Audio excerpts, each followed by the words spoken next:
አባት ሴት ልጁን ያክል ባሪያ አድርጎ ገበያ ላይ ቢሸጥ እግዚአብሔር ጣጣው አይደለም። እንዳውም ህግና ስርዓትን ያወጣል። ያ የገዛት ሰው እንዴት መጠቀም እንዳለበት ያችን ሴት ልጅ ማለት ነው። ማስረጃ ላሳያቸው። እኔ የምለው ግን ክርስቲያኖቹ እንደው መጽሐፋቸውን በደንብ ያነባሉ። ወላሂ እንደው በጣም የሚገርም ነገር ነው። እስኪ ተከታተሉትማ። ሱብሃንአላህ። ሱረቱል ማኢዳ ቁጥር 89 ላይ እዚህም ጋር እንመልከት። ሱረቱል ማኢዳ ቁጥር 89 ላይ ምዕራፍ አባት እንዴት ልጅ ይሸጣል? አንድ ሜት አድርጉ። ተከታተሉ። ማንኛውም አድሚን የለም እንደዚህ ቤት አድሚን የለም፣ አድሚን የለም። እሺ ቁጥር 89 ላይ ነው ተመልከቱ። አሁንም እዚህ ቦታ ላይ አላህ ስብሐነሁ ወተዓላ መሐላ ምለው መሐላቸውን ያፈረሱ ሰዎችን ከሚቀጣባቸው ቅጣት መካከል አንደኛ ምንድን ነው? ከባርነት ቀንበር ነፃ ማውጣት ነው። ልጆች ይሰማል?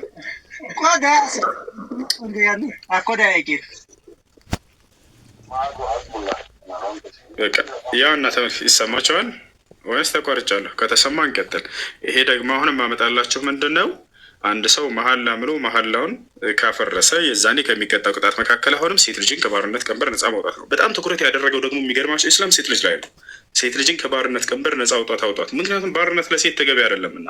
መጽሐፍ ቅዱስ ላይ ግን አባት ሴት ልጁን ባሪያ አድርጎ መሸጥ እንደሚችል አሳያቸዋለሁ። እግዚአብሔር ሕግና ስርዓት አውጥቷል። ሴት ልጆቻችሁን ባሪያ አድርጋችሁ ብትሸጡ ያ የገዛት ሰው ካላስደሰተችው ለልጁ ቢድራት እያለ ይናገራል። ያን እናያለን። አላህ በመሐላዎቻችሁ በውድቁ አይዛችሁም ይላል። ይሰማል አይደል ልጆች ወይስ ይቆራርጣል? አላህ በመሐላዎቻችሁ በውድቁ አይዛችሁም፣ ግን መሐላዎቻችሁን ባሰባችሁት ይይዛችኋል አለ።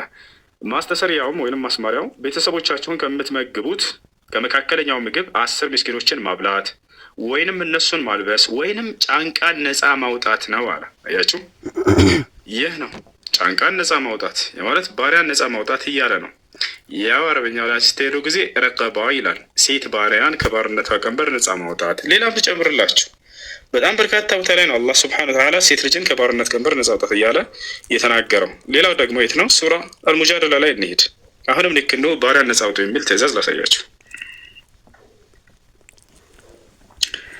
እሺ ምን ይላል? ቁጥር 3 ላይ እነዚያም ከሚስቶቻቸው እንደ እናቶቻችን ጀርባዎች ሆኖብን በማለት የሚምሉም ከዚያም ወደ ተናገሩት የሚመለሱ ሳይነካኩ በፊት ጫንቃን ነፃ ማውጣት በእነርሱ ላይ አለባቸው። አያችሁ፣ ባሪያን ነፃ ማውጣት በእነርሱ ላይ አለባቸው።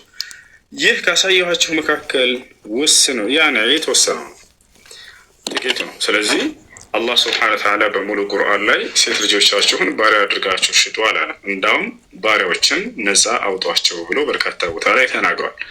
አሁን ግን መጽሐፍ ቅዱስ ላይ ስንሄድ ጊዜ አባት ሴት ልጁን ባሪያ አድርጎ መሸጥ ይችላል። እንዳውም ባርነትን አበረታቷል። አስቡት፣ አባት ሴት ልጁን ያክል ባሪያ አድርጎ ገበያ ላይ ቢሸጥ እግዚአብሔር ጣጣው አይደለም። እንዳውም ሕግና ስርዓትን ያወጣል። ያ የገዛት ሰው እንዴት መጠቀም እንዳለበት ያችን ሴት ልጅ ማለት ነው። ማስረጃ ላሳያቸው። ማስረጃ ያውና እዚህ ጋር ቁጥር 7 ላይ ተመልከቱ። ቁጥር 7 ላይ ምን ይላል? ሰውም ይላል ሴት ልጁን ለባርነት ቢሸጥ ኃጢአት ነው ምናምን እንዳይመስላችሁ። ላላላ ይህ የገዛት ሰው እንዴት መጠቀም እንዳለበት እርሷን ሊናገር ነው እግዚአብሔር። ሰውም ሴት ልጁን ለባርነት ቢሸጥ ባሪያዎች እንደሚወጡ እርሷም አትውጣ፣ ጌታዋን ደስ ባታሰኘው አለ። ጌታዋን የሚለው ያ የገዛትን ሰው ማለት ነው። ደስ ባታሰኘው በዋጆ ይስደዳት፣ ስለ ናቃት ለሌላ ወገን ሰዎች ሊሸጣት ዘንድ አይገባውም፣ ለልጁም ቢድራት አለ። አያቸው፣ ያ የገዛት ሰው ለእርሱ ካልተመቸችው ካላስደሰተችው ለልጁ መዳር ይችላል። ለልጁም ቢድራት ለሴት ልጆች የሚገባውን ያድርግላት አለ። ከዚያስ ከእርሷም ሌላ ቢያጋባው መነዋን፣ ልብሷን፣ ለምንጣፏም ተገቢውን አጉድልባት፣ ይህም 3 ነገር ባያደርግላት ያለ ገንዘብ በከንቱ ትውጣ ይላል። አላሁ አክበር። ስለዚህ እንደ ክርስትና አባት ሴት ልጁን ባሪያ አድርጎ መሸጥ ይችላል። እንደ እስልምናስ ላ አይቻልም። ሴት ልጁን ተንከባክቦ ማሳደግ ግዴታው ነው አሉ ነብዩ ሰለላሁ ዐለይሂ ወሰለም። ያን ካላደረገስ ነገ ትንሣኤ ቀን ከአላህ ፊት ይጠየቃል አሉ። እሺ ተንከባክቦ ካሳደጋት ሴት ልጁን አንድ አባት ገነትን ይወርሳል አሉ። ቃለ ነቢዩ ሰለላሁ ዐለይሂ ወሰለም ኩልኩም ራዒን ወኩልኩም መስኡሉን ዐን ረዕየቲህ ወረጁሉ ራዒ ፊ አህሊሂ ወመስኡሉን ዐን ረዕየቲህ ወልመርአቱ ራዕየቱን ፊ አህሊ በይቲሃ ወመስኡለቱን ዐን ረዕየቲሃ አضየዐት አም ሐፈዘት። ነብዩ ሰለላሁ ዐለይሂ ወሰለም ምን አሉ? ሁላችሁም ወላጆች ኃላፊነት ተጥሎባችኋል ስለ ልጆቻችሁ። አባት ስለ ሚስቱና ስለ ቤተሰቡ ኃላፊነት ተጥሎበታል። እናትም ልክ እንዲሁ ስለ ልጆቿ ኃላፊነት ተጥሎባታል። ያንን ይጠየቃሉ ሁለቱም የትንሣኤ ቀን አሉ ነብዩ ሰለላሁ ዐለይሂ ወሰለም። ጠበቁም አልጠበቁም መጠየቃቸው አይቀርም። አይቻልም። ያ ነው። አላህስ በቁርአን ላይ ምን ይላል? ቃለ ሱብሓነሁ ወተዓላ ወልዋሊዳቱ ዩርዲዕነ አውላደሁነ ሐውለይኒ ካሚለይኒ ሊመን አራደ አን ዩቲመ ረዳዐ ወዐለል መውሉድ ለሁ ሪዝቁሁነ ወኪስወቱሁነ ቢልማዕሩፍ አለ። አያችሁ፣ ለወላጅ ግዴታ አለበት ለልጆቹ ለሴትና ለወንዶች ለልጆቹ የሚበሉትን የሚለብሱትን ሲሳያቸውን የማሟላት ግዴታ አለበት አለ። አይደለም ሊሸጣት ማለት ነው። ያ ነው። እና ሴት ልጆችን ተንከባክቦ ያሳደገ ሰው ደግሞ ገነትን እንደሚወርስ ነብዩ ሰለላሁ ዐለይሂ ወሰለም ሲናገሩ ምን አሉ? መን ካነት ዒንደሁ ቢንታኒ አው ኡኽታኒ አው ሰላስ በናት አው ሰላስ አኸዋት ፈአሕሰነ ሶሕበተሁነ ወተቀ ላህ ፊሂነ አድኸለሁ ላሁ ልጀና አሉ። ሁለት ሴት ልጆች ወይንም ሁለት እህቶች ኑረውት ወይንም ሶስት ሴት ልጆች ወይንም ሶስት እህቶች ኑረውት እነዚህን ተንከባክቦ ያሳደገ ለእነርሱ መልካም በጎ የዋለ አላህ ገነትን ያስገባዋል አሉ። እንዳውም በሌላ ሐዲስ ላይ ከእኔ ጋር እኩል ገነትን ይገባል ብለዋል ነብዩ ሰለላሁ ዐለይሂ ወሰለም። አስቡት፣ ሴት ልጅን መንከባከብ ልክ ነቢዩ ሰለላሁ ዐለይሂ ወሰለም ጋር እኩል ደረጃን የሚያስገኝ ነው ብሎ ነው ኢስላም ያስተማረው። ምን ያክል እርሷን ሰው መንከባከብ እንዳለበት እርሷን የተንከባከበው ዋጋው ገነት ተደርጎለታል። አስቡት። ወደ ክርስትና ስትመጡ ግን አባት ሴት ልጅን ባሪያ አድርገው ገበያ ላይ መሸጥ ይችላል። ገበያ ላይ ፍየልህን፣ በግህን፣ ከብትህን ለመሸጥ እየነዳህ አብረህ ሴት ልጅህን ነዳ አድርገህ ባሪያ ለሚገዙ ሰዎች መሸጥ ትችላለህ። ማን ይሄን ያለው? መጽሐፍ ቅዱስ፣ እግዚአብሔር። አላህ ሙስታህ። እሺ ጥያቄ አለ፣ ይቀጥል። ከላይ ያለው ክርስቲያን መሰል ወአለይኩም ሰላም ወራህመቱላሂ ወበረካቱ። እኔ ጥያቄ ሰላት አሁን በአማርኛ ቢሰገድ ምንድን ነው ችግሩ? እሺ አምላክ አላህ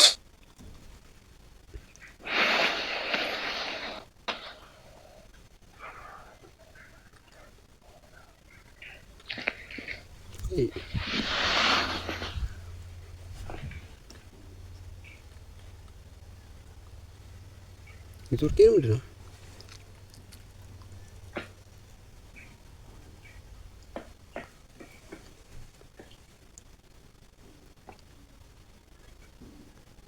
እና በጸሎት በማንኛውም በርካታ አምልኮዎች አሉ። በእነዚያ ላይ እየተቋረጠ ነው። ልጆች እየተቋረጠ ነው። ይሰማል? ይሰማቸዋል? አሁን ይሰማል። በቃ ከተሰማ እንቀጥል። ስለዚህ አላህ ስብሐነ ወተዓላን በምናመልክ ጊዜ ሶላትን በአረበኛ እንደመጣው በዚያ እንሰግዳለን። ቦታቸውን ሰውየው ካላወቀስ፣ ለምሳሌ ቁርአን መቅራት አረበኛ ማለት አላወቀም፣ ችግር የለውም። ሱብሓነላህ፣ አልሐምዱሊላህ፣ ላኢላሃ ኢለላህ፣ አላሁ አክበር እያለ በእነዚያ መስገድ ይችላል። እሺ እንዳው እያወቀስ ሰውየው አላህ ስብሐነ ወተዓላን በአማርኛ የሚያመልክበት ጊዜ አለ ወይ? አዎ። ዱዓ ትልቁ የአምልኮ ስርዓት ነው፣ ጸሎት። ይሄንን በአማርኛ፣ በኦሮሞኛ፣ በትግርኛ፣ በሁሉም በፈለግከው ቋንቋ አላህን በዚህ ማምለክ ትችላለህ። በተቻለ ያ ነው። ለምሳሌ ሰውየው በየትኛውም ስፍራ ሆኖ አላህ ስብሐነሁ ወተዓላን ማምለክ ይችላል። ዱዓ በሚባለው ትልቁ የአምልኮ ስርዓት ረሱሉ ነብዩ ሰለላሁ ዐለይሂ ወሰለም እንደተናገሩት አፍዶሉል ዒባዳ አዱዓ ነው። በላጭ የሆነው የአምልኮ ስርዓት ዱዓ ነው፣ ጸሎት ነው አሉ። ይህን ትልቁን በላጭ የሆነው የአምልኮ ስርዓት በአማርኛ ማድረግ ትችላለህ። የትኛውም ስፍራ ሆነ ከፈለክ ቁመህ፣ ከፈለክ ቁጭ ብለህ፣ ከፈለክ ተኝተህ፣ ወይ ከፈለክ እየሄድክ የምታመልክበት ትልቁ የአምልኮ ስርዓት ነው ዱዓ። ስለዚህ ያንን በአማርኛ በፈለግከን ቋንቋ ቢሆን ችግር የለውም ማለት ነው። አይ እሺ እንትን አሁን ጁማ ብዙ ጊዜ ጁማ ሲኬድ ጀለቢያ ተለብሶ ምናምን ነው የሚኬደው። አሁን ጀለቢያ አለባበሱ የእስልምና አንዱ መስፈርት ነው ወይስ የአረብ ባህል? ችግር የለውም። ነቢያችን ሰለላሁ ዐለይሂ ወሰለም ሲለብሱት ነበር። ካነ አሐብ ሲያብ ኢለ ነቢይ ሰለላሁ ዐለይሂ ወሰለም አልቀሚስ ብለው የነቢ ሰለላሁ ዐለይሂ ወሰለም ሚስቶች ገልጸዋል። ኡሙ ሰለማ ወገይሪሃ ሚን ዘውጃት ነቢ ዐለይሂ ሰላቱ ወሰላም። የነቢዩ ሰለላሁ ዐለይሂ ወሰለም ተወዳጅ ልብስ ከእርሳቸው ዘንድ ቀሚስ ነበር፣ ጀለቢያ ነበር ብላ ገልጻለች። ያ ስለዚህ ግዴታ ነው የእርሱን መልበስ በሶላት ጊዜ? ላ ግዴታ አይደለም፣ ሱና ነው። ከፈለክ ብትለብስ መልካም አጅር ታገኛለህ፣ ነቢ ሰለላሁ ዐለይሂ ወሰለም ስለሰሩት ያንን።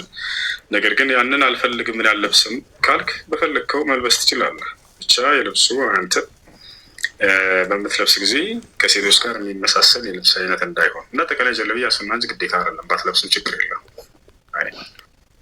አመሰግናለሁ። ብዙ ሰላም አለይኩም። አለይኩም ሰላም። ሰላም ነው?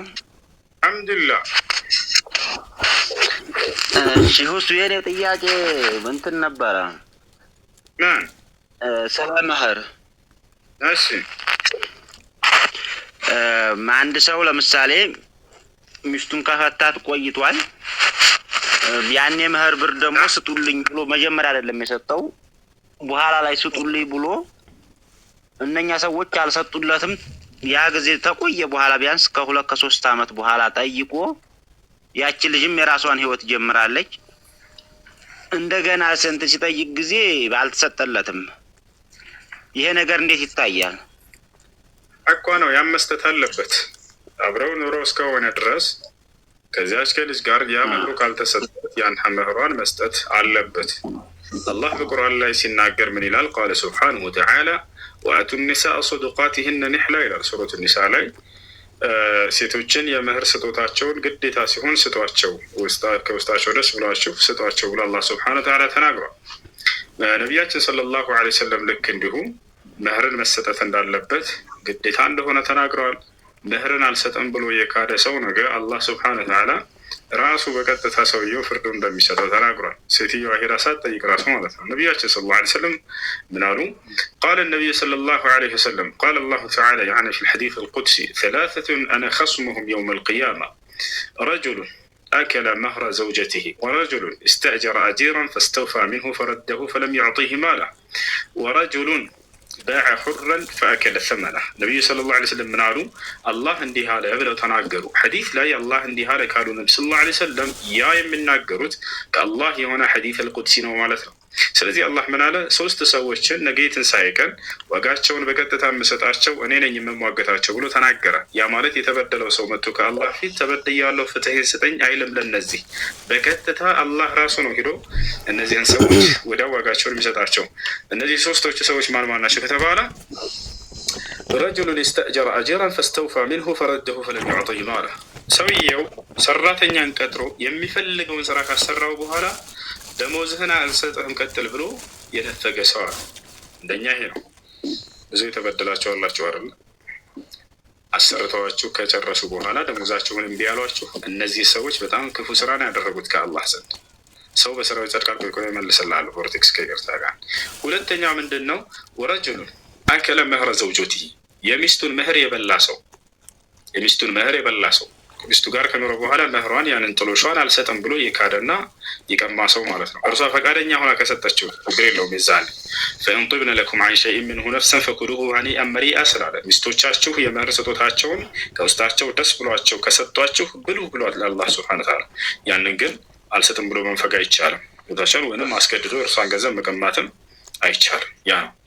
ሌላኛው 3ኛው ሰው ማን ነው ከተባለ ወረጁሉን ባዐ ሑረን ፈአከለ ሰመነህ ባሪያ ያልሆነን ሰው ባሪያ ነው ብሎ ሽጦ ገንዘቡን የበላ ሰው ልክ ሰልማን አልፋሪሲ ታላቁ የነብዩ ሰለላሁ ዐለይሂ ወሰለም ሶሐባ እንደሆነበት። ሰልማን አልፋሪሲ ከፋርስ ሀገር ከኢራን ወደ መዲና እየሄደ ያለ የመጨረሻውን ዘመን ነቢዩ መሐመድ ሰለላሁ ዐለይሂ ወሰለምን ታገኛለህ ተብሎ ከክርስቲያን ሊቃውንቶች ተነግሮት እርሳቸው ከመላካቸው በፊት ነው ይሄ ነገር። እርሳቸውን ፍለጋ እየሄደ ያለ ጉዞ እያደረገ ያለ የሆኑ የአረብ ዘላኖች ያዙትና ባሪያችን ነው ብለው ሸጡት። ለማን ሸጡት? ለአይሁዳውያን ሸጡት። እነዚያ አይሁዲዎች ወስደው መዲና አስቀመጡት። በዚያው ተገጣጠመለት። ነብዩ ሰለላሁ ዐለይሂ ወሰለም ነበር የሚፈልገው መዲና። በዚያም እርሳቸውን አገኘ እና አጠቃላይ እርሱ ባሪያ ሳይሆን እንደ ባሪያ ተደርጎ ተሽጦ ነበር። ስለዚህ ባሪያ ለሆነን ሰው ባሪያ ነው ብሎ መሸጥ ከአላህ ዘንድ በጣም ክፉ ነገር ነው እና ይሄ ነው። እንደ አጠቃላይ መህሯን መስጠት አለብህ ነው። እሺ አሁንም ቢሆን እሺ ከፋራ ምናምን የለበትም ማለት ከፋራ የለበትም ማለት አውቆ ስላልሆነ። እሺ መርሃባ አመሰግናለሁ። አማን ናችሁ? ሰላም ነው ዳር አልሐምዱሊላህ። እሺ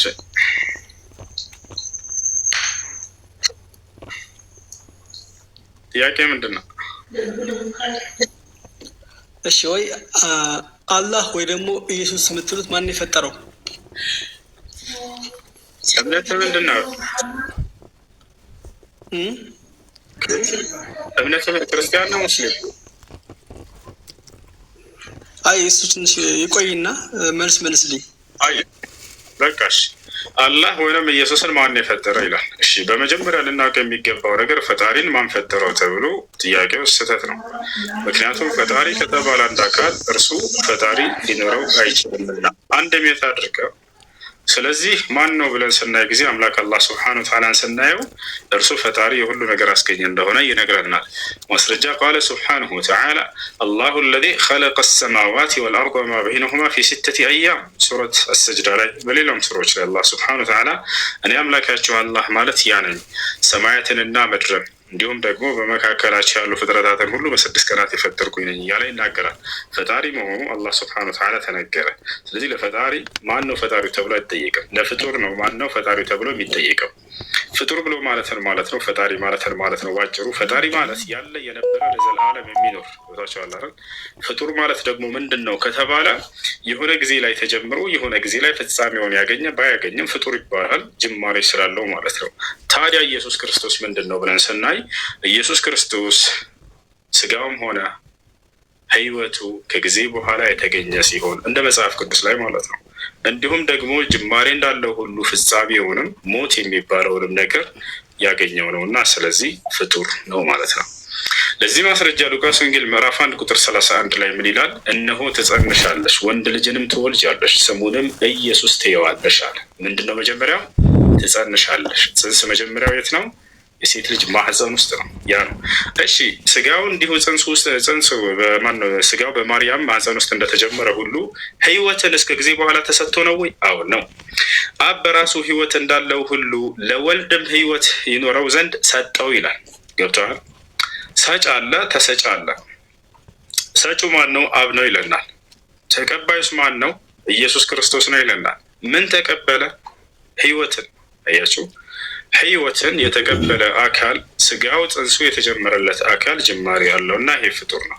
እሺ ፍጻሜ ሳግቷል ወይ? እንደ ክርስትና እንደ እምነታቸው ኢየሱስ ክርስቶስ ስለ ኃጢአታችን ሙቷል ብለው ያምናሉ። ስለዚህ ጅማሬና ፍጻሜ ያለው አካል የፍጡር መገለጫ ነው እና ፍጡር ነው ማለት ነው። ነገር ግን አላህ ስብሐነሁ ወተዓላ ፍጻሜ ያለው ወይ? ላ የለውም። ቃል በቃል ራሱ ሲናገር ኩሉ መን ዐለይሃ ፋን ወየብቃ ወጅሁ ረቢከ ዙል ጀላሊ ወልኢክራም ይላል። በሰማይ በምድር ያለ ፍጥረት ሁሉ ፍጻሜ ያለው ይጠፋል ካለ በኋላ የክብርና የልቅና ባለቤት የሆንኩት እኔ አምላካችሁ ስቀር አለ።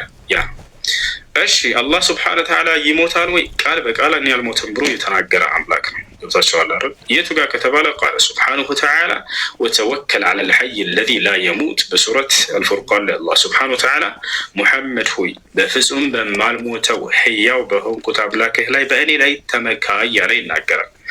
በሌላ ቦታ ላይ አላህ ስብሐነሁ ወተዓላ ሁወል ሐዩ ላ ኢላሃ ኢላሁ ይላል። እኔ ለዘላለም ሕያው የሆንኩኝ አምላካችሁ ነኝ፣ ከእኔ በስተቀርም ሌላ ማንም አምላክ የለም እያለ ይናገራል። ይሄ ነው። እሺ ወንድሜ አሁን ገብቶኛልና ጓደኞቼ ስለሚጠይቁኝ ነው። ባይዞ እኔ ሙስሊም ነኝ እና ጓደኞቼ ስለሚጠይቁኝ መልስ አግኝቻለሁ ብዬ አስባለሁ። ቴንኪው፣ አመሰግናለሁ ወንድሜ። ሰላም አለይኩም። ሳሙኤል ብላለች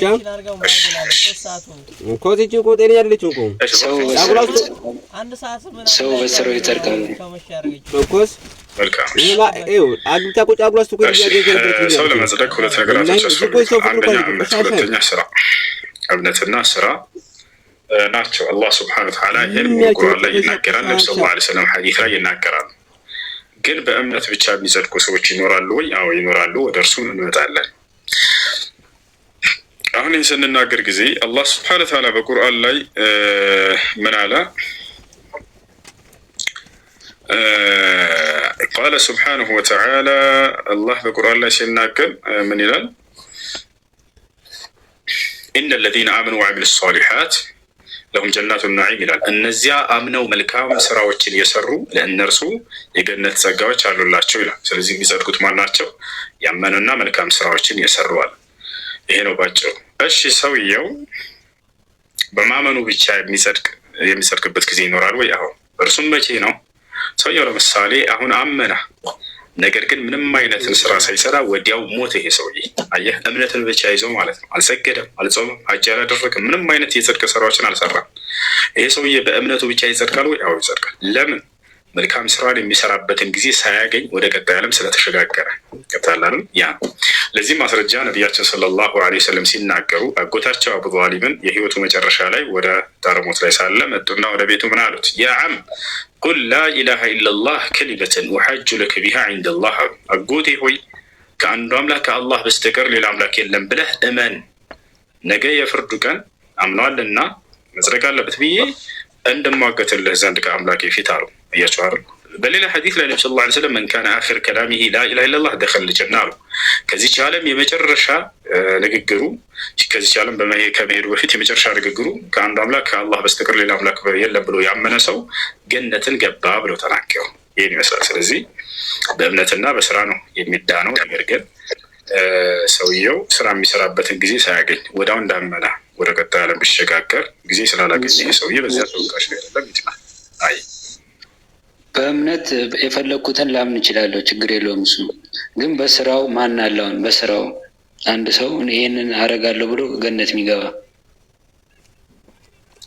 አላህ ስብሐነሁ ወተዓላ እሱን ተናግሯል በቁርአን ላይ ሲናገር፣ ያንን አንተ በቻልከው አቅም ትፈጽማለህ። አመንክ አይደለ? በዚያ ያንን እሱ ትእዛዛት ትፈጽማለህ። ነገር ግን ያንን ሙሉ እንዳው የሰው ልጅ ይፈጽማል ወይ የተከለከለውን ሙሉ ይርቃል ወይ ከተባለ ላይ የሰው ልጅ ጉድለት አለበት፣ ምንም ጥርጥር የለውም። ለዚህ የሰው ልጅ ጉድለት አለበት። የታዘዘውን ሁሉ ላይ ፈጽም ይችላል፣ ግን ግዴታ የተደረገባቸው ቀላላል ነገራቶች ናቸው። በቀን 5 ጊዜ ስገድ የሚል ምናምን ናቸው፣ ጥቂት ናቸው። የሚከብዱ ነገር በእናንተ ላይ አላደረግኩም ብሎ አላህም በቁርአን ላይ እንደተናገረው ወማ ጀዐለ ዐለይኩም ፊዲን ሚን ሐረጅ ይላል። በዚህ በሃይማኖት ላይ የሚያቀታቸውንና የሚከብዳቸውን ነገር ግዴታ አላደረጉባቸውን ቀላል ነገራቶች ናቸው ብሎ ተናግሯል። ነገር ግን ሰውየው ሙሉ የታዘዘውን ሁሉ አላደረግም፣ አቅሙ አልቻለምና ሰውየው እና ያንን የታዘዘውን ሁሉ ስላላደረገ ነው አይጸድቅም ማለት ነው። ልክ እንዲሁ ደግሞ የተከለከለውን ነገር ሁሉ አልራቀም ሰው እዚያ ነገር ላይ ይወድቃል። ያ ሰውዬ እንደው አይደለም ማለት ነው። ለህ አይደለም። እንደዛ ሳይሆን አላህ ስብሐነ ወተዓላ ንስሐ የሚባልን በር አስቀምጦለታል ለሰው ልጅ ገብተዋል። ጉድለት በተገኘበት ጊዜ የዛኔ ንስሐ ካደረገ አላህ ስብሐነ ወተዓላ ደግሞ ይቅር ሊለው ሊያጸድቀው ቃል ገብቶለታል። ቃለ ስብሐነሁ ወተዓላ አላህ በቁርአን ላይ ሲናገር ሱረት አልፉርቃን የመጨረሻው ገጽ ላይ ምን ይላል? ወለዚነ ላ የድዑነ መዐ አላሂ ኢላሀን አኸረ ወላ የቅቱሉነ ነፍሰ አለቲ ሐረመ አላሁ ኢላ ቢልሐቅ ወላ የዝኑን ወመን የፍዐል ዛሊከ የልቃ አሳማ ዩضاعፍ ለሁ አልዐዛቡ የውመ አልቂያመቲ ወየኽሉድ ፊሂ ሙሃና ኢላ መን ታበ ወአመነ ወዐሚለ ዐመለን ሷሊሐ ፈኡላኢከ ዩበድሉ ላሁ ሰይአቲሂም ሐሰናት ወካነ ላሁ ገፉረን ረሒማ ይላል። እንግዲህ የኃጢአት አይነቶችን አላህ ከገለጸ በኋላ ንስሐ ያደረጉ ሰዎችን እንደሚምርላቸው ከዚያም እንደሚያጸድቃቸው ቃል ገብቶላቸዋል ማለት ነው። ስለዚህ ጉድለት ካለበት አንድ ሰው ከትእዛዛት ወይንም የተከለከለውን ነገር እንደው ሙሉ ሳይረግ ከቀረ እዚያ ነገር ላይ ንስሐ የሚባል በር ተቀምጦለታል። ያን እስካደረገ ድረስ አምላክ አላህ ሱብሓነሁ ወተዓላ ንስሐውን ተቀብሎ ሊያጸድቀው ቃል ገብቶለታል። ይሄ ነው። ሰላሙ አለይኩም ወራህመቱላህ። ብዙ ወአለይኩም ሰላም ወረሕመቱላህ ወበረካቱ። ነዓም ሰላም ነው። አልሐምዱሊላህ አልሐምዱሊላህ። እኔ አንድ ሀሳብ ላይ እንድታብራራልኝ ፈልጌ ነው።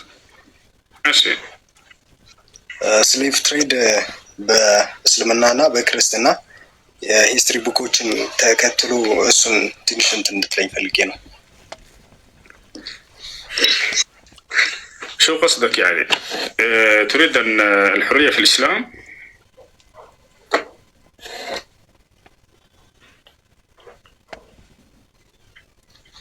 أنا ما فهمت سؤالك. اشتياق على سكتل. أستاذ السلام عليكم. عليك السلام ورحمة الله وبركاته. أي. እኔ ያለኝ ጥያቄ ኡስታዝ፣ አንድ ሰው አሁን ሙስሊም ሆኖ በህይወት እያለ ጥሩ ነገር ሳይሰራ ከሞተ የእሱ ፋሚሊ ለሱ ዱዓ እናደርጋለን ተብሎ በሬ አርዶ ምናምን የሚያደርግ ነገር ሰደቃ ብሎ የሚደረግ ነገር እንዴት ነው?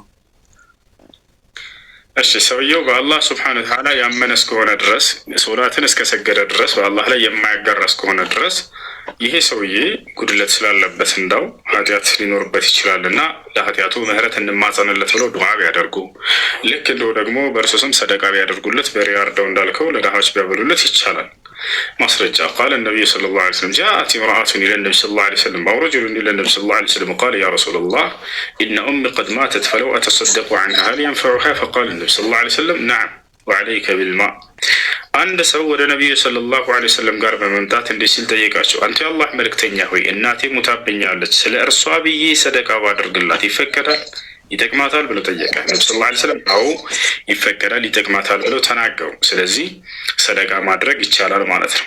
እሺ ሌላ ጥያቄ ኡስታዝ፣ ሰላት ውስጥ ቅድም በኦሮምኛም በአማርኛም በሁሉም ይቻላል አልክና አንዳንድ ኡስታዞች ሰላቱ ይበላሻል አይቻልም ያለ አረበኛ ምናምን እያሉ ነውና እንዴት ነው?